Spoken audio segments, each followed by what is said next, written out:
Yo, yo, yo, welcome to another No Cap Gaming. And as always, welcome to my amazing co-hosts and hosts, Colin and Matt. How you doing, Matt? How's your week been?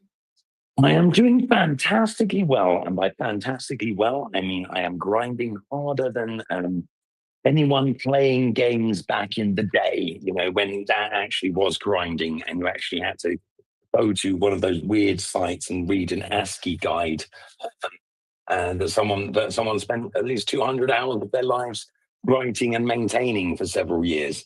I think that's literally been my week. It's been you know, it's like hitting yourself on the head with a hammer. Web3 gaming. It's pleasant when it stops. So yeah, my week has been fucking fantastic. However, we have had some fantastic things coming out of Warp Chain, and the result of all of this hardship and toil has been a fantastic platform going live. The announcement that the WRP token is coming, and various other things that I am too tired to mention. Shao, my friend, please join us, fill us in, and give me some support at my time of utter devastation and tiredness. Well, that was probably one of the most interesting segues I've ever had from you, Matt. So that's awesome. I have to plug in my headphones. I like a good segue. It's apparently the owner of Segway, or at least one of the high executives of Segway, once segued off a cliff to his death. I always think that's kind of fun fact. Ironic. Fun fact. Yeah, ironic or just deathly? I think it's kind of funny. I mean, imagine being the owner of the Segway thing and being like, I can't stop this fucking thing. How do I do that? And just the idea of you swinging back and forth with your hips as you get slowly closer to the edge of a cliff. I just think that's a somewhat comical way to die. Well, I guess there's better ways to die. I mean, at least you die with your product, right? I mean, that's the ultimate, right? Isn't it? That's the most Web3 sort of way of saying it. At least he didn't fake his own death like one of the crypto founders, and like so badly faked it that he was already like in group chats like, bro, I had to fake my own death, bro. Like, brother. Anyway, Shao, get on with saving my ass. I'm too broken, Shao. No, I think I need to rewind you, bro. I need to take the pin, kick it out, put it back in, spin it back up, and see we can get you back to normal. Damn, no, man, I think analog, man. Dude, you need like I'm like a cassette, so you need like one of those like octagonal pencils and to like do the spinny thing. Oh, bro. I think Grim just called me a boomer, even though we're about similar ages, and all three of us. But all right. I think we should probably go on with the show. Things are going very well at Warp. The Capital Guild crew is keeping me busy, as well as making sure that these guys are hyped as we are to build out and deliver our platform. So if you haven't signed up, make sure to go to Warp Nation and sign up right away. So that's all I'm going to say. Yeah, beautiful PFPs too. Don't forget about those. No? Okay. See, I just killed it. Oh man. Grim, come and save me. Come and save me. Well, I mean, for the gaming nerds in all of us and those that are not too acquainted with what's going on, Matt has been literally grinding for that 0.001% legendary that you need to grind for who knows how many months, and he's on the cusp of getting it. You know? I think I'm on the cusp of insanity. I apologize profusely, Xiao, for not being able to unmute in time. It's slightly a rainstorm out here while I'm pacing the grounds of Sweden. So, I'm just trying to stay alive between the earth and the sky, in the hood. It's not really a hood, but it is hilarious how many kids act as if it is the hood, no matter where they are, even if they're in a middle-class rural town in England. Apparently, that is the hood to them. But all good in the hood. We do have amazing guests, guys. Let's not We forget do. about our fabulous panelists. Yes, let's go to the guests. Who do you want to go first? Well, Tarish is hanging out with me on the screen, on the stream. Same with JV. How you doing, Tarish? Great to have you here. Not at the end of the segment, at least this time. He's been at the top of the hour. This time I managed to get in early. Like I last time it's just like the last half an hour, last 15 minutes, and all of a sudden I had the speaker button and I kept having to refresh the stage. So when I came back in, it was automatic, and I was like, damn, now I'm on stage and I don't really have anything to say. So yeah, it was perfect. Yeah. I don't know if I believe that though of you, Terrence. Let's be fair. Oh yeah, no, I always have something to say, but I just really wasn't. I was listening to you guys in the background as I was working, and I was trying to keep on top of work, so I didn't have anything like loaded up to say. No, that's all good. We can think of some awesome things to say. There are many awesome things going on at the moment in the world of Web3 gaming, and who better to introduce them than Gaspode, currently fighting for a place in the games or Game 3 or however you say it, Games 3 GG, Gimmist, top creators. He's the creator of our heart and, balance for football.fun. Yes, that's a very kind introduction. Yeah, the Gam 3, Games 3, Games GG, the amount of different ways we have it said is pretty wild, to be honest. But it's very exciting, really good over there. I do have, it's not on my profile, but I am head of marketing over there, so it's getting quite busy right now for the awards. Wait. Gaspode, are you saying that you're in the awards and you're the head of marketing for the people doing the awards? Well, I am. I am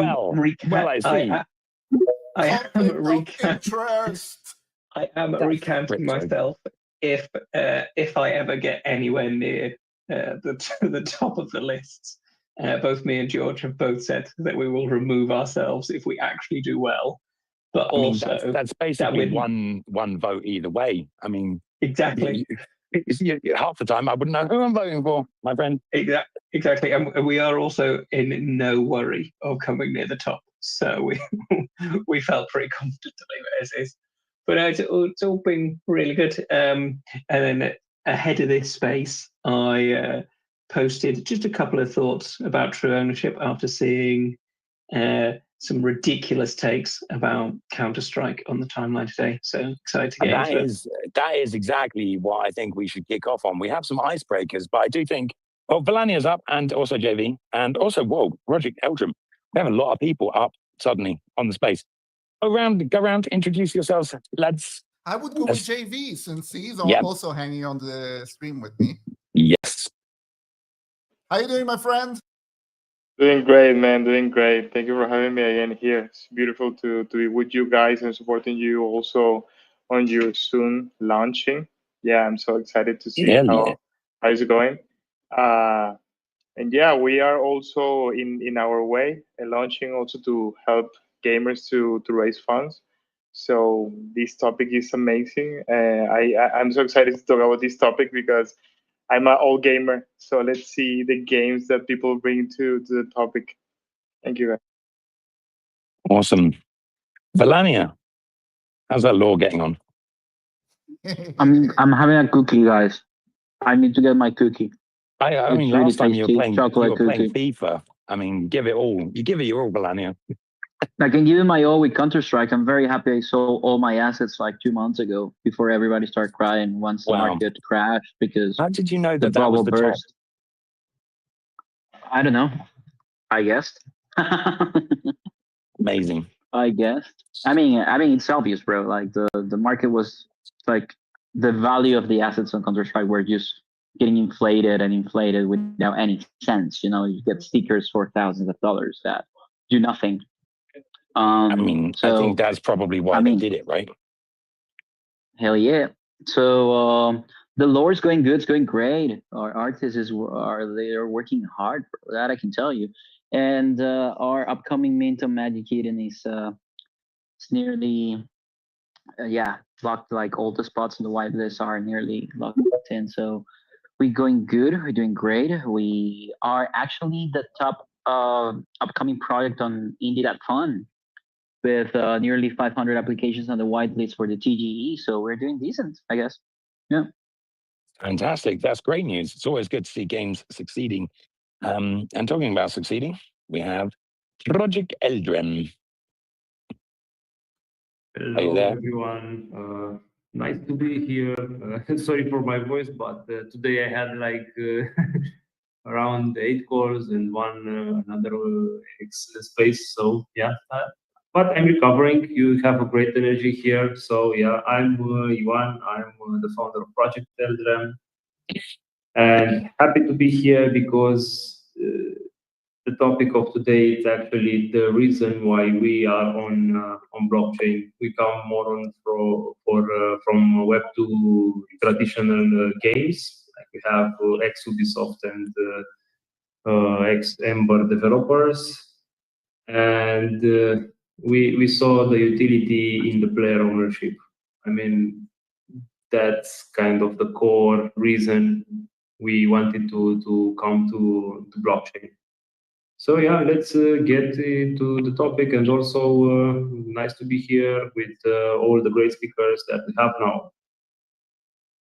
Fantastic. And I'm just trying to invite Manic Pixie up because Manic Pixie also minted one of our lovely SBTs. And no matter how many times I press invite to speak, it doesn't seem to, just happen that way. She did manage to come up She did for a short minute, but then dropped down. Just a manic minute. Yeah, I guess it's X being X as usual. Skill issues. Skill issues. There we go, Tarish. Always on it. Always on it. Anyway, I think it's time for the icebreakers. Let's get into this lovely topic. Okay, well, I'll go with one that I was most fond with, and that is, what's the first in-game item you ever got emotionally attached to? Raise your hand. Oh, that's a good one. JV with the hand straight up. JV, take us through it. Yeah, man. Well, it's a necromancer set from Diablo. It's the Trunk Owl is the one who changed the shape of the necromancer. It gives me a lot of power, so I can destroy on PvP some of my friends. I love that set. Oh, that's a fantastic answer. That's a fantastic answer. I think Tarish was next, and then Gaspode. You guys are gonna hate me for this take, but I don't get attached to items at all. I don't get attached to skins. It's all about the utility. It's what it does for me in game. And when I get something better, I am more than happy to sell it. It's all about the benefit. Okay, Tarish. I'm going to stop you here. I'm going to stop you here. You play a game. If you play a game with weapon durability, does that piss you off or not?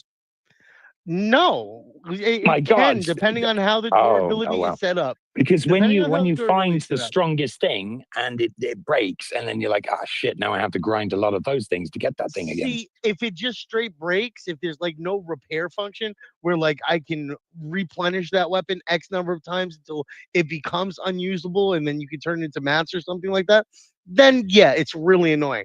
But if it's a well thought out like durability system where it, even though it does deplete, you still have like time where you can keep replenishing that back up, do a repair system or something like that, then I can live with it, because usually I'll find another item that's just as functional or maybe even better by the time I finish using that item.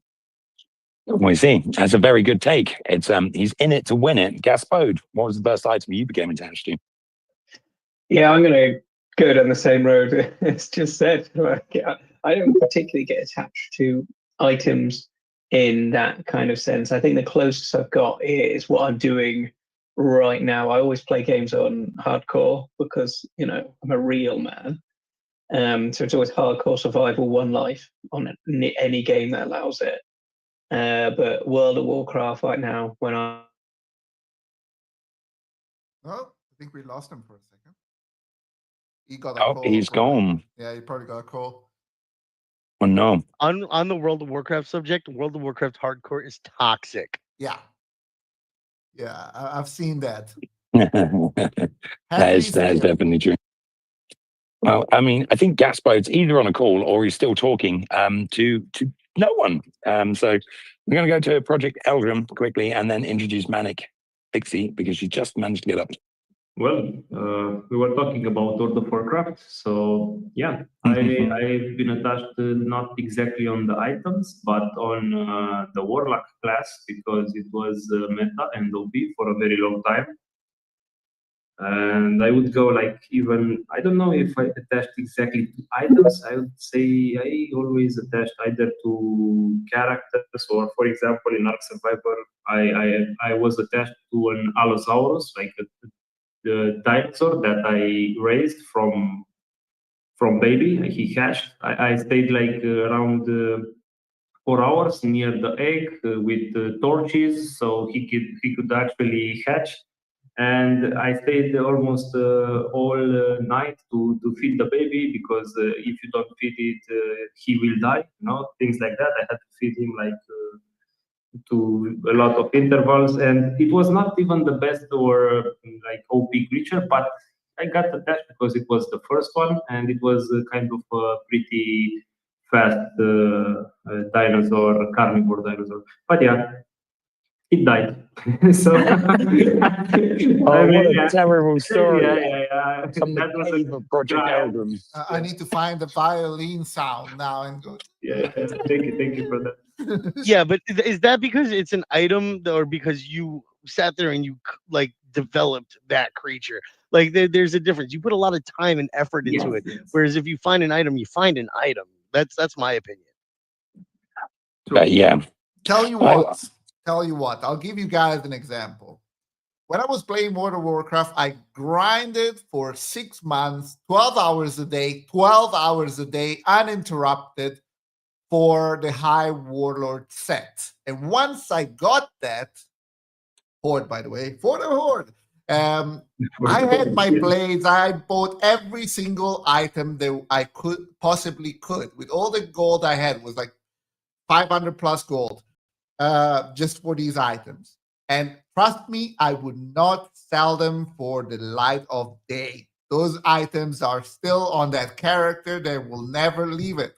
That's what I mean by emotionally attached. It's something that you grind so hard to achieve that you don't want to get rid of because they're part of you. They're part of your character. They're part of your efforts in that specific game.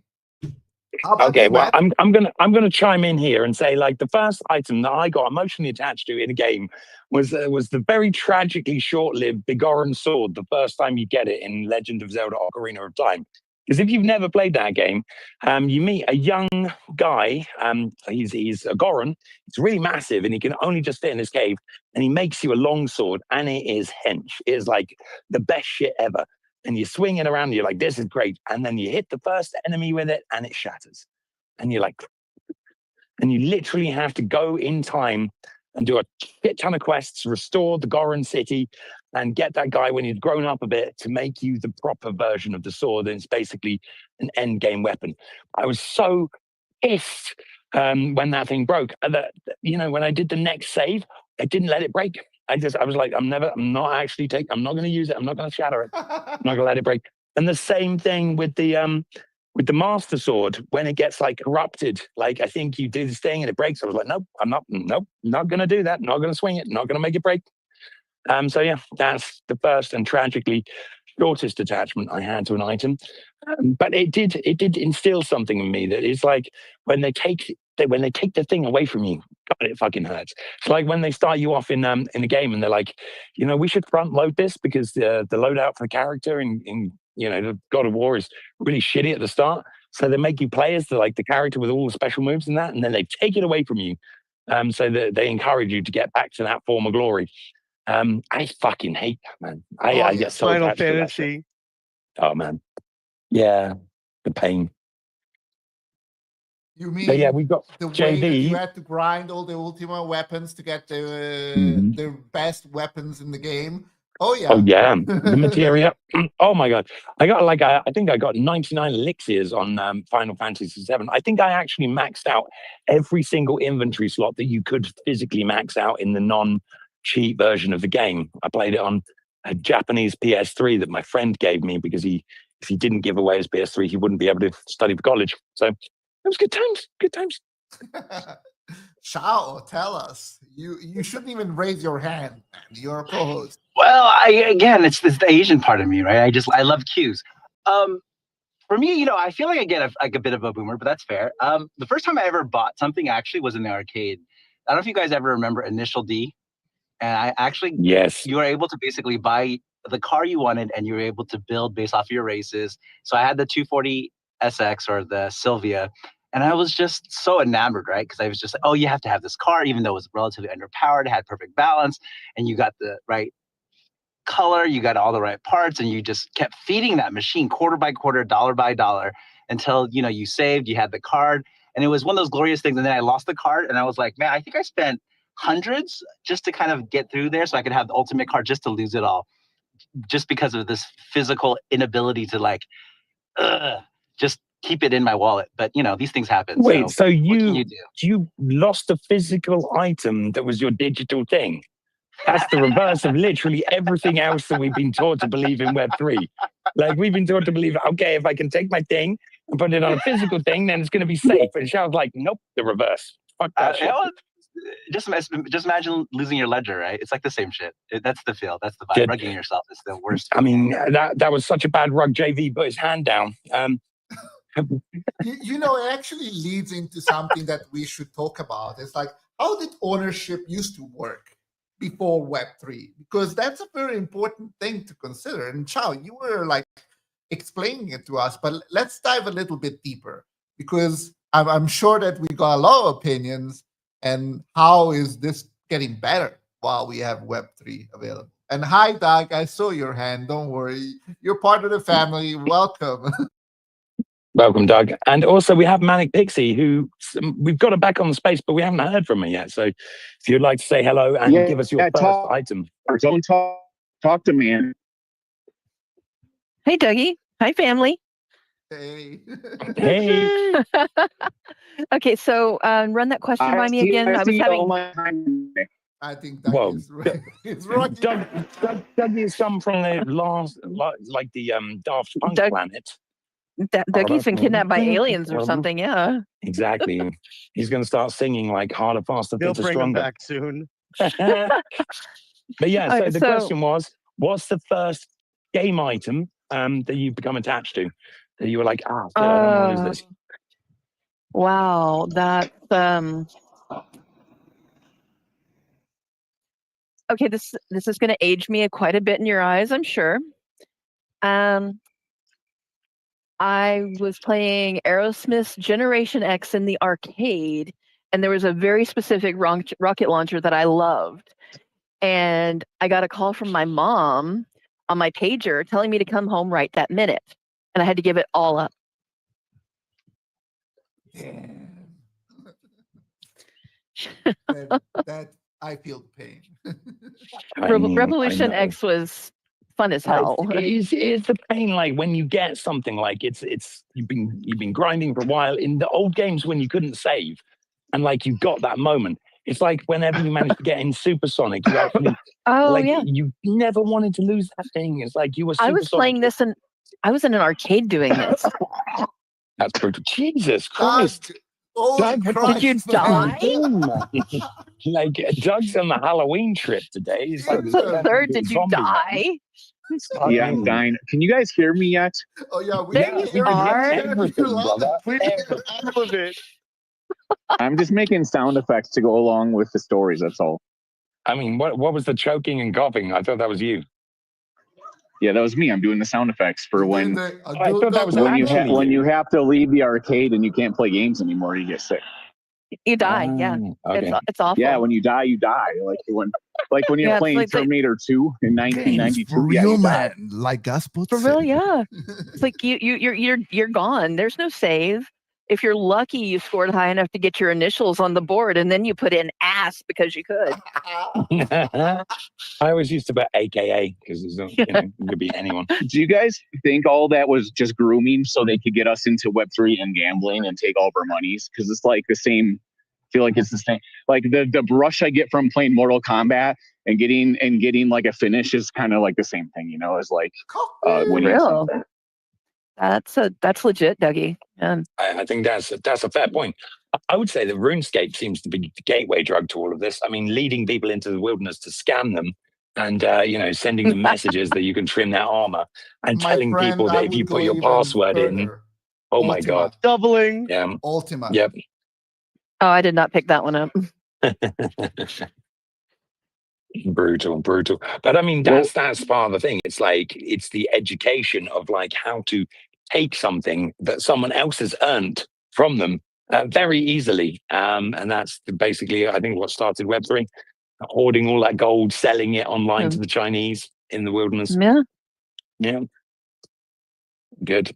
I see, JV, you had your hand up and then, well, no, there was some people who actually mined it themselves and sold it to those guys. I want to say something.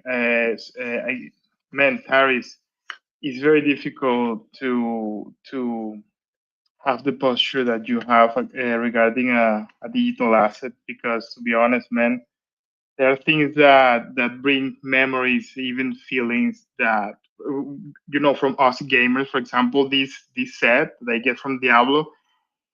It was something that it gave me a memory, and this memory is very, it's a childhood memory because I'm from Venezuela. It was a government coup, and we get locked in our neighborhood for 2 months, and all my friends came to my house with a computer, and man, we started playing Diablo insanely 24 hours.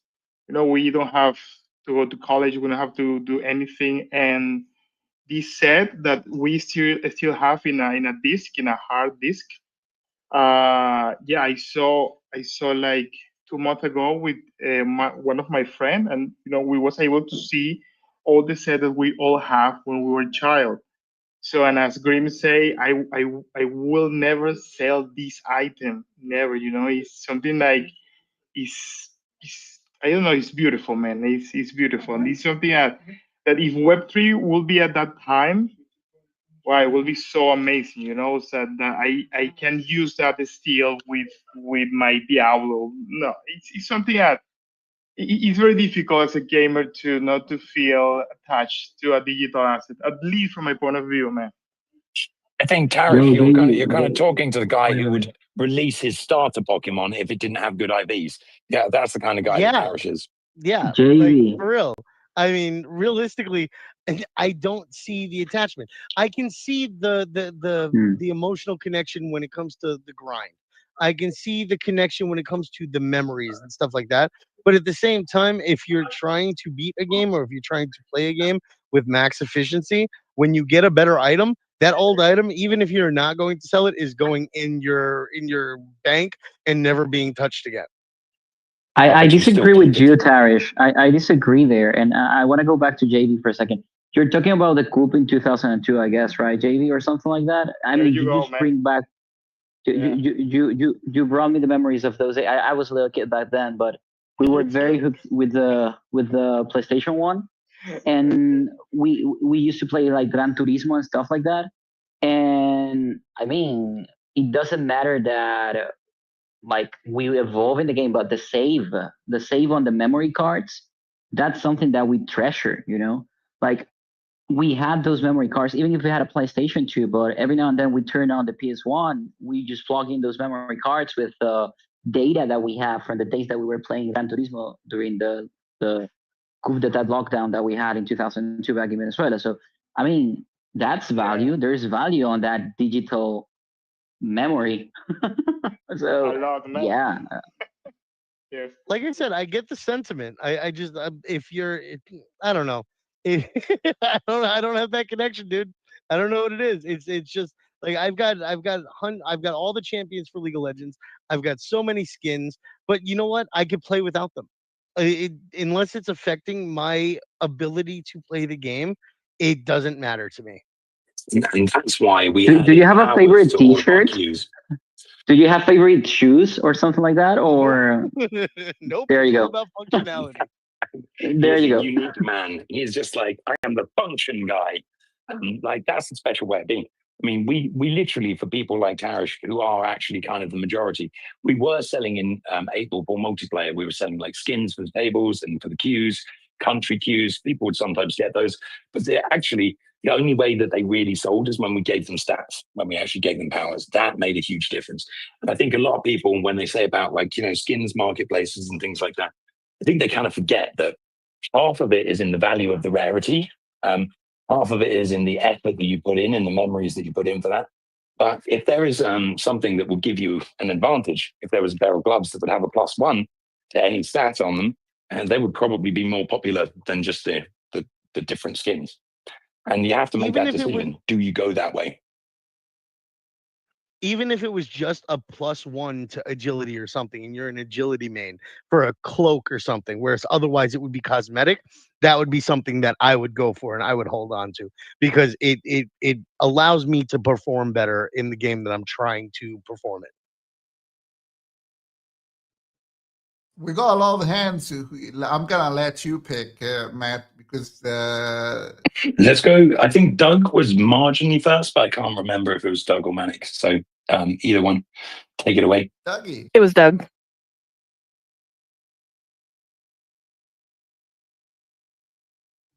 you have to unmute if you want to speak. Okay. If Doug is being mic shy, we'll go with you, Manic. Okay, so y'all can laugh at me for being the girliest girl ever, but in multiple games, I have a massive wardrobe that I would be absolutely heartbroken if I lost any of it because some of it I just grinded for hours for, some of it I paid real people money for, and like if I lost any of it, I would be deeply upset. No, I understand that. Like my daughter as well. She plays Animal Crossing. And the first thing she did when she sort of inherited the character, because she did a little bit when she was a bit too young. The first thing she does is she goes to the clothes shop every day and you have this wand where you can pick several outfits. And she spends so much time like naming those and even getting her mum to switch the language into Japanese so that she can name them in Japanese and or English. She's 6. And so she will spend all that time picking, configuring those outfits for that wand, getting the perfect wand for each outfit. And she doesn't care whether she has the shovel or the ladder. There's just as long as she has the right umbrella if it's raining. And I think there are different kinds of people who want to, look the part. It's like even in Pokemon Go, right? There are, cosmetic stuff. So you can dress up like your favorite Pokemon. And there are shiny Pokemon as well. And sometimes they're not the best Pokemon. But I have a Dustmane Necrozma I call Fluffy because it's very spiky. It's shiny. It's like just about a 3-star. It's good enough. I mean, it's still got like 4,000 CP. I don't care. I can beat the raid with it. But, attachment, man. It's important. Exactly. I even paid extra so my Pokemon Go avatar would have my hair. So Oh, that's cool. Like I made my Pokemon avatar Go avatar for my daughter, and we dress it up as to whatever buddy Pokemon we have. That's the rules. So currently we have like a shiny Rayquaza, and so now it's wearing black and yellow and red. It's pretty cute. I would not know anything about having bought a Sylveon hoodie to wear when I'm walking with my shiny Sylveon. Oh, that is good though. That is a good one. That is definitely like when you get to that level in a game like Pokemon Go, when you have achieved everything, Tarish, and there's nothing more to do than play a collection game, like it's all about the swag. Like you can be level 50, but if you have like a tiny shiny Eevee that fits on your shoulder, you're goated. I the only thing I can connect to is back in the day when me and my friends used to play like Legend of Dragoon or something, and like we have those memories from it. So that's something that I treasure and I don't want to let go of, and we still joke about it time to time. But like the items, we never thought about the items we played, you know? I mean, I think a lot of it is like also save files. I think when I look back on it, it's the memory cards that people keep. They actually get rid of the discs. Like you see a lot of people will get rid of the discs. They'll get rid of some of the like the merch and stuff like that when it's when they move in with their partner and they can't keep like giant fucking Halo heads and stuff like that. But they'll keep the memory cards, and I think that's actually one of the things that has value. And if you look at what that really is, aside from the memories, it's time. It's always time. It's what we monetize in free to play mobile games. It's time. It's the effort you put into it. And I think that's one of the things that we kind of forget, that you can't get like a marketplace to work before you have time in the game. Like, because that is the actual currency. Like all of the experience points, that is just a way to sort of reconcile time played. And most of these RPGs have that experience points and all of that kind of system. And I think it's even in games without experience, it could be gold. It could be there are some games where you end up with like bajillions of gold that you can't possibly spend, but it's still a value that's placed on your time in the game. And I think when we design these things, we have to be very, very careful about equating the thing that you then get rid of to sell with not losing out on that time. Because I think a lot of the sort of the free, like the play to earn kind of stuff is like you grind a thing, you get a currency, you sell all of it. And that's just what you do. And the items that help you are the only items you need. And there's no reason to do anything other than play in the most optimal way. Because if you don't play in the most optimal way, you're not earning as much. And I think there needs to be either a game where you have such depth and complexity that the most optimal way is constantly changing. And therefore, because it almost changes on a per run basis, you actually then can build up a store of value, or you need to have things where the actual save files themselves become NFTs and things like that. Marketplaces should be something that comes up naturally over time through people being able to figure out different builds. That's why I like card games, because the more cards there are, the more functional different decks there are. I mean, if you look at Magic the Gathering, even on the vintage stage, they still have different metas, because there can be one niche card that comes out for a set in 2023 that works with something in 1996 in such a weird way that you can create an infinite loop and win on turn two. So I think like the thing that we lack in Web3 games, and I just want to, before we reset the room, put this to the next stage is, do you think that when we have more time in games and longer sort of survival of those games, that this is going to change, that we're going to be able to break away from this paradigm where nothing works at the moment? Did you just mic drop like just like that? Yeah, I did. I was like, let's reset the room. And for those joining us now, like, share, retweet, comment as much as you like. Welcome to No Cap Gaming, where we talk about gaming every week. The next things that I would like to drive the conversation to, and I think that's very important, is like the value of ownership of the things that we have in games. Something that kids back in the days when we were young did not have any appreciation for, because it wasn't present. You would buy things in real life. You would have your toy, your little toy car. Nowadays, you can have asset that transcends the game thanks to blockchain technology. So the question is like, what makes ownership meaningful to player nowadays?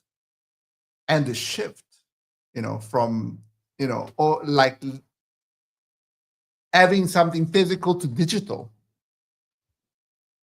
I mean, one of the first things you notice is that, no one has game cartridges anymore. Like when I play the Switch and it's like, please insert cartridge, it's like a shock. It's like an actual jump scare. I'm like, I have to find the fucking, did I lose this? Did the cat eat it? And you did I can't give it make away? a digital copy, right? No, you can't. I mean, you'd have to re-download the damn thing. Wait for a second. There are people who are using PS5s with discs still, that they are like, they are not savvy enough to buy the digital versions of things, and they just go and burn money with the physical copy of it. I mean, I still like the fact that the consoles seem to give you none of the storage space. And all of the, it's like, here's your PS4. please download this game that takes 60 gigs. And you're like, how much? No. Okay, I've deleted everything. Can I play this game? Barely. And guess what? You have to buy an external drive to be able to store your games. That's just rough, man. That is rough. Project Eldrum, you have your hand up from the Dragon Cave. Yes, Roaring here. Well, I would say the answer to your question would be like, let's resume it at 3 words. Grinding and rarity for the ownership, for the items of especially digital ownership, and bragging. These are kind of the 3 main reasons people would really appreciate the value of the digital ownership, like the player ownership on the items or whatever it is digitalized in blockchain or in any other technology. You make a good point there, but I am the kind of person in Fallout 4 who picks up literally every little bit of trash to find out if it's a crafting item, because I'm never going to be bothered to read a guide. So I'm like, 3 bolts. Do I melt this? Do I keep it? Is it rare? And I would literally want every one of those bolts and pieces of paper and screwed up to things and like rusty nails and old money. I'd want all of that on chain just for the fuck of it. Like, And why I the guess fuck your not? character Let me name keep all of on that. Fallout 4 was Tyson, right? No, actually, me and my wife created a character that looked like Uma Thurman from Pulp Fiction, and we made her addicted to Jet, which I thought was hilarious. Oh my god. Well, at least it wasn't a ghoul. I would imagine it was closest to the real life person. No, it was super close. And that's kind of how we roll. Like, I personally think, right, that when you play games, if the game is good and if it's something you enjoy, and people play games on super hard difficulty like gas mode and all the rest of it, and you probably have to play those games in a much more efficient manner. But if you're playing a game that has a fantastic story and you can get to the point where you can kind of, like win any fight or do anything, but you're still enjoying the game, that's kind of when the sort of the freedom of expression style stuff comes into games. And then if you look at games like, say, Minecraft, where functionally 99.9% of the stuff is the same shit, it's just got different rarities and kind of everyone ends up kind of looking the same anyway. Like, there's nothing really to get attached to in one of those games apart from the things you create. So there's always something, there's always a sort of permanence, whether it's like super rare item that you have to do a quest for, or whether it's like you have a particular build that you always go to. And even if that build is slightly inefficient because you are better with it, that's how you play. You know that you can just always win. So you're not necessarily, unless you're Tarish, going to swap to a 2-handed sword just because that's literally better in that one thing. You're still going to stay as your sneaky sniper because that's how you play and that's how you'll win, and you'll adapt your tactics as that sniper to win that thing. Maybe that's just me. I'd love to hear the rest of the panel's thoughts on this, because I do agree. I do agree that, Project Eldrum's right. There are those particular motivations. So let's see how that takes. Everybody's gonna agree with you, but me. That's where it's gonna go. Damn. I was thinking, while he was saying that I just connected the fact that Parrish sees every single item in the game like a single-use fork. It's like, it's made of plastic. Once I've eaten with it, I'm gonna throw it in the garbage. I love that. I love that metaphor. JV, what's your thoughts? The way that the terrorists see a digital asset is efficient way, where of course the Web3, the ownership could provide value to a player like him, because he's let's say a technical player who see assets, in a different way, more efficiency, mathematics, something like that. But to be honest, the other players, or the majority of players, I believe, the one who have feelings, emotions with the digital asset, will see digital ownership as a way to keep their treasure, for themselves in their wallet in the case of blockchain.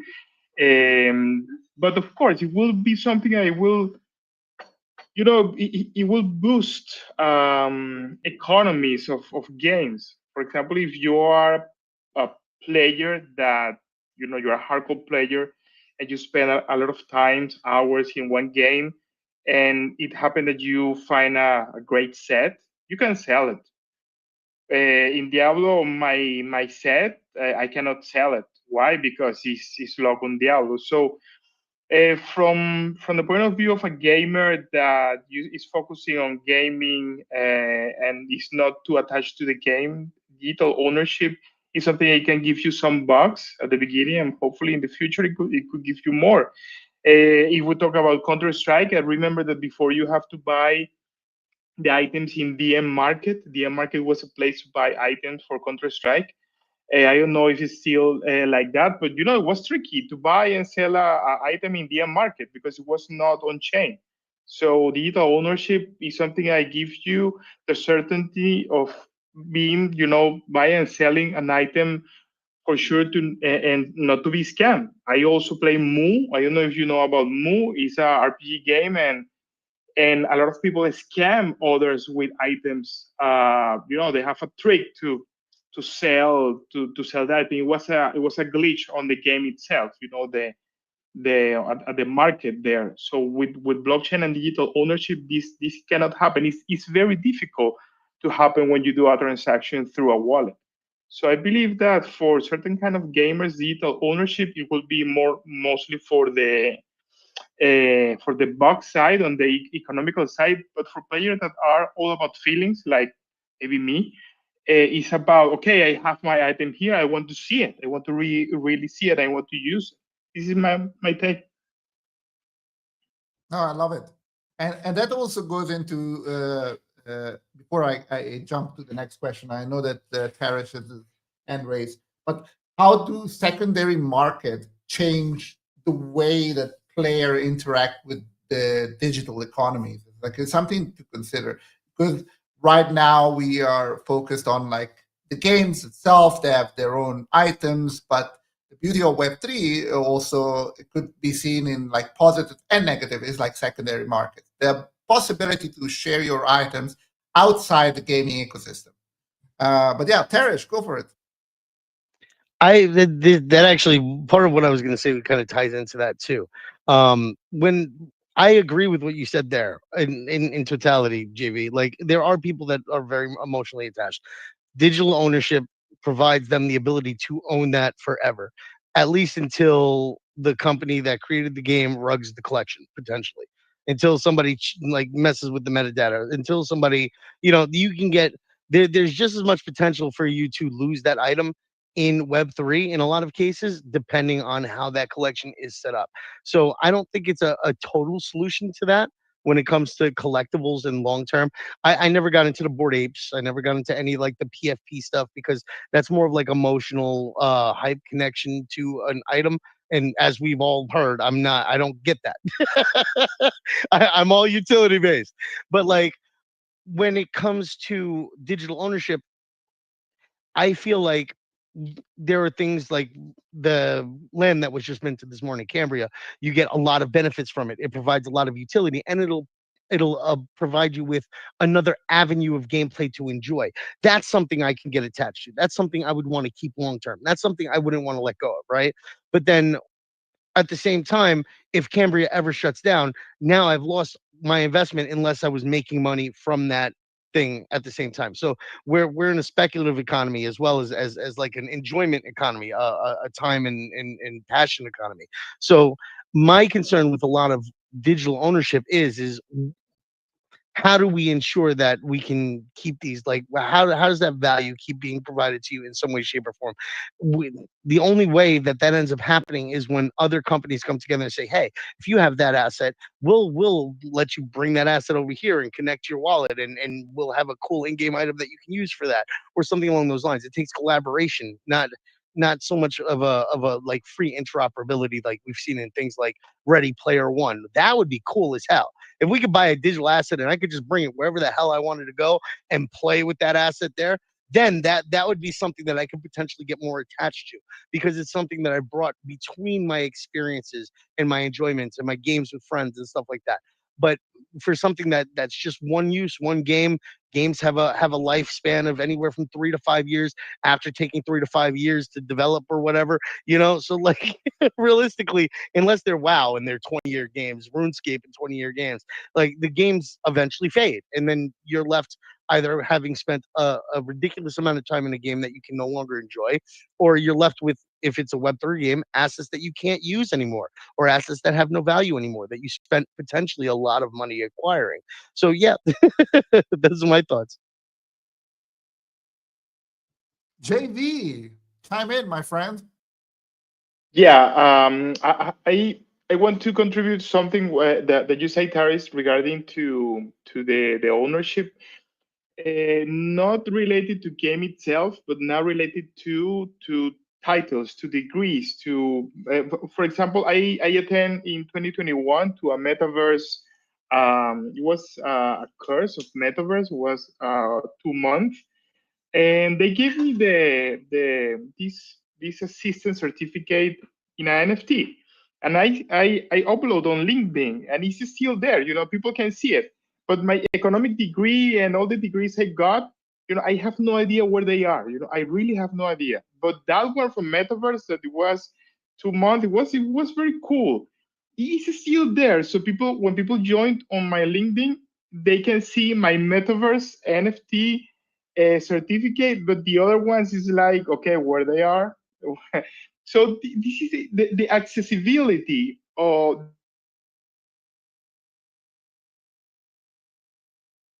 Did we lose him? I think we Okay, lost I him. think he's frozen. Something like this. Oh, no. This is what I want to add.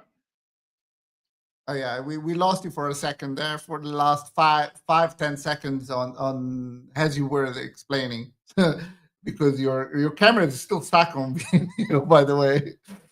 But anyways, I see there's other hands up. But before we get into that, how you guys see digital ownership in the next 5 years? Since I know, Tarish, you were like projecting like the games are going to die out, or if they're not biblical inside, the people are still playing them. What will change? What are the innovation that will bring a new age of digital ownership? And go for it, Vilania. You can chime in. If you were asking me, like, because we were discussing it, then yeah, I see more of, we're gonna evolve at some point. We're gonna move past like the 2D on the screen to 3D, either VR experiences or AR experiences where we're interacting more and participating more. That's where I see gaming moving, and I see assets maybe becoming geocached, maybe becoming more based on where you are, where you're participating, what you're doing. I would love to see Ready Player One come into existence. That would be just amazing. But we know that we're probably not going to see that in our lifetime, realistically, and it's a damn shame. Because then we could see the interoperability happen. We could see games develop like real money economies based on the individual games that tie into a larger token or something that would be something that you could trade in real life for fiat currency, and be able to almost live as if you were living a second life in a video game. I think of Second Life in a lot of ways with that, because there were whole economies based around people crafting different stuff and creating different assets. I see more of a UGC based economy where people are designing stuff themselves, producing things for other people and for parts of the game that people aren't necessarily savvy enough to do themselves or artistic enough to do themselves, providing more economic opportunities and more options for items that can be owned in the game and transferred in the game, or maybe moved from game to game, or instance of game within a larger game environment, from one section of it to another. That's a different experience, similar to like Sandbox or Decentraland, just the companies that get it right. Very good point. And I would give it 5 to 10 years, actually, with the speed of how things are evolving, graphics and whatnot. I wouldn't completely cut out the possibility that we are going to be able to see a Ready Player One environment. we already see Meta, for example, developing their new technology with those glasses that like give you AR perspective. And we have seen what Apple was capable of doing with the VR Pro, the Visual Pro. So the road is actually almost there. We just need the innovators, the people that write the code, that create the games, to put something together that connects these devices into an ecosystem that resembles what we have seen. And I think it can happen. It's just a matter of time, and good enough creators to build that could be Warp. It certainly could be. And One what's your final take before I leave. Yeah, because Darius was mentioning like never falling into the PFP traps, let's say so, or the communities. But hey, look, the Play Solana console has some Monkey DAO editions, some Bonk editions, and like it speaks on how actually like these NFT communities are leveraging some of the sense of belonging they're trying to build towards actually acquiring products and like stuff and doing stuff with it. And mostly like for a gaming side of things on a handheld console, I think it's positive. I was very like outcast of that narrative until I got into like Solana mode like this year, and I got to understand that being part of those communities do impact some of the outcomes that you can get when building, at least on Solana, right? Because you get connected to people that will connect you to other people that will help you to get stuff sorted out, technically speaking or marketing speaking. So I think it's important to not isolate ourselves in certain bubbles and expand our vision. And I think it's been a very, very good learning for me this year, right? So yeah, now I have my monkey, and I really enjoyed like being part of the community. It's an example, right? There are many other communities out there that are connecting, but I saw examples with Rogana, that we have common contacts from Genso Media, and now we are like guests on some of their spaces. And I think that's positive, because at the end of the day, that's more than just having a value attached to a JPEG. It's actually doing something that can be meaningful. So that being said, guys, it's been a pleasure being here with you. Looking forward to seeing you in another space. Bye. Always welcome, my friend. Always good. I like how it gets the drop on us when we're just about to end the space in 1 minute. Like, Jesus, you're front running. Why in 1 minute? Yeah, like it's the top of the hour. So we're just about to conclude another fantastic episode of No Cap Gaming with our wonderful guests. An absolutely stacked panel today talking about ownership. And of course, please, if you enjoy ownership, go to warpnation.com and mint your very own free SBT. Join the nation. If you want to know more, you will be able to find that on all of our different socials, Warp Chain, Warp Catalyst for all of your tech needs, and Warp Foundation as well. And we have a multi-pass for any of you who are fans of Fifth Element. You can mint your very own and get that now. And soon, more to come. The announcement of our token WRB. That would have been really sweet. Well, there is still time, and you can still update that metadata, and then learn about war by watching the internet at the extreme speed and cry a bit. So there is that. But yeah, it's been a fantastic episode. Thank you so much for coming. If you're in the audience, please follow all of our lovely guests. They've taken their time out of their busy schedules to spend some time with us, including Melania, who's hanging around waiting for me to end this. And I am only going on because it's still 2200 on my time. And his meeting's probably just about to start. Thank you so much. And play us out with something nice. All right, some gaming music. Take care, everyone. See you on the next one.